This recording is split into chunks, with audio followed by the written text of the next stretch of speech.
ಇಲಾಖೆ, ರಾಜ್ಯ ಸಂಘಟಿತ ಕಾರ್ಮಿಕರ ಸಾಮಾಜಿಕ ಭದ್ರತಾ ಮಂಡಳಿ ಸೇರಿದಂತೆ ವಿವಿಧ ಸಂಸ್ಥೆಗಳ ಸಹಯೋಗದಲ್ಲಿ ಉತ್ತರ ಕನ್ನಡ ಜಿಲ್ಲೆಯ ಕಾರವಾರದಲ್ಲಿಂದು ಹಮ್ಮಿಕೊಂಡಿದ್ದ ಕಾರ್ಯಕ್ರಮದಲ್ಲಿ ವಿವಿಧ ವಲಯಗಳ ಅಸಂಘಟಿತ ಕಾರ್ಮಿಕರಿಗೆ ಸ್ಮಾರ್ಟ್ ಕಾರ್ಡ್ ವಿತರಣೆ ಮತ್ತು ಅರಿವು ಮೂಡಿಸುವ ಕಾರ್ಯಕ್ರಮವನ್ನು ಮೀನುಗಾರಿಕಾ ಹಾಗೂ ಒಳನಾಡು ಜಲಸಾರಿಗೆ ಸಚಿವ ಮಂಕಾಳು ಎಸ್ ವೈದ್ಯ ಉದ್ಘಾಟಿಸಿದರು. ಈ ವೇಳೆ ಕಾರ್ಮಿಕ ಸಚಿವ ಸಂತೋಷ್ ಎಸ್ ಲಾಡ್, ಶಾಸಕ ಸತೀಶ್ ಸ್ಟೈಲ್, ಜಿಲ್ಲಾಧಿಕಾರಿ ಲಕ್ಷ್ಮೀಪ್ರಿಯಾ, ಜಿಲ್ಲಾ ಪಂಚಾಯಿತಿ ಮುಖ್ಯ ಕಾರ್ಯನಿರ್ವಹಣಾಧಿಕಾರಿ ದಿಲೀಪ್ ಶಶಿ, ಜಿಲ್ಲಾ ಪೊಲೀಸ್ ವರಿಷ್ಠಾಧಿಕಾರಿ ದೀಪನ್ ಸೇರಿದಂತೆ ಹಲವರು ಉಪಸ್ಥಿತರಿದ್ದರು. ಈ ಸಂದರ್ಭದಲ್ಲಿ ಸಚಿವ ಸಂತೋಷ್ ಲಾಡ್ ಕಾರ್ಮಿಕರಿಗೆ ಸ್ಮಾರ್ಟ್ ಕಾರ್ಡ್ ವಿತರಿಸಿ ಶೈಕ್ಷಣಿಕ ಧನ ಸಹಾಯ ನೀಡಿದರು.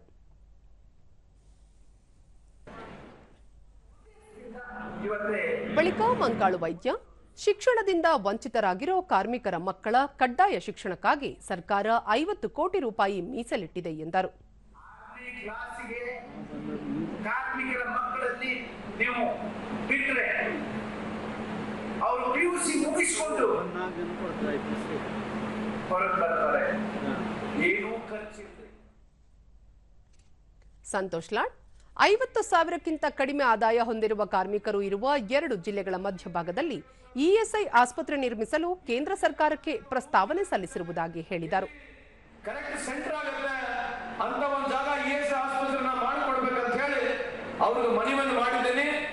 ನಮ್ಮ ಕೇಂದ್ರದ ಸಚಿವರಾಗಿ, ರಾಜ್ಯದ ಸಚಿವರಾಗಿರ್ತಕ್ಕಂಥ, ಸ್ಟೇಟ್ ಮಿನಿಸ್ಟರ್ ಆಗಿರ್ತಕ್ಕಂಥ ಶೋಭಾ ಕರಂದ್ಲಾಜೆ ಕೂಡ ನಾವು ಮನವಿಯನ್ನು ಮಾಡಿದ್ದೇವೆ. ಈ ಸಂದರ್ಭ ಕೇಳಲಿಕ್ಕೆ ಬಯಸ್ತೇನೆ.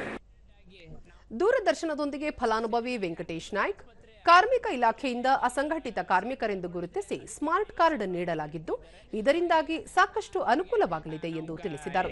ಆಕ್ಸಿಡೆಂಟ್ ಆದಲ್ಲಿ ನಾವು ಇನ್ನು ಪುನಃ ಗಾಡಿ ಹೊಡಿಲಿಕ್ಕೆ ಆಗದೆ ಇರುವಂತಹ ಸ್ಥಿತಿಯಲ್ಲಿದ್ದರೆ ಅದಕ್ಕೆ ನಮಗೆ 2 ಲಕ್ಷವರೆಗೆ ಪರಿಹಾರ ನೀಡುವಂಥದ್ದು ವ್ಯವಸ್ಥೆ ಮಾಡಿದ್ದಾರೆ. ಈ ರೀತಿ ಎಲ್ಲ ನಮಗೆ ಒಳ್ಳೊಳ್ಳೆಯ ಯೋಜನೆಯನ್ನು ಮಾಡಿದ್ದಾರೆ. ಮತ್ತೋರ್ವ ಫಲಾನುಭವಿ ವಿನಾಯಕ ನಾಯ್ಕ್, ಸರ್ಕಾರದಿಂದ ಕಾರ್ಮಿಕರಿಗೆ ದೊರೆಯಬಹುದಾದ ಸೌಲಭ್ಯಗಳ ಬಗ್ಗೆ ಅರಿವು ಮೂಡಿಸಲಾಯಿತು ಎಂದರು. ಇದರಿಂದ ನಮಗೆ ನಮ್ಮ ಕುಟುಂಬಕ್ಕೆ ಇದರಿಂದ ನಮಗೆ ಏನೇನೋ ಸೌಲಭ್ಯ ಸಿಗುತ್ತಿದೆ ಅದರಿಂದ ಮಾಹಿತಿ ಕೊಟ್ಟಿದ್ದಾರೆ. ಅದರಿಂದ ನಮ್ಮ ಜೀವನಕ್ಕೆ ಮತ್ತು ನಮ್ಮ ಕುಟುಂಬಕ್ಕೆ ತುಂಬ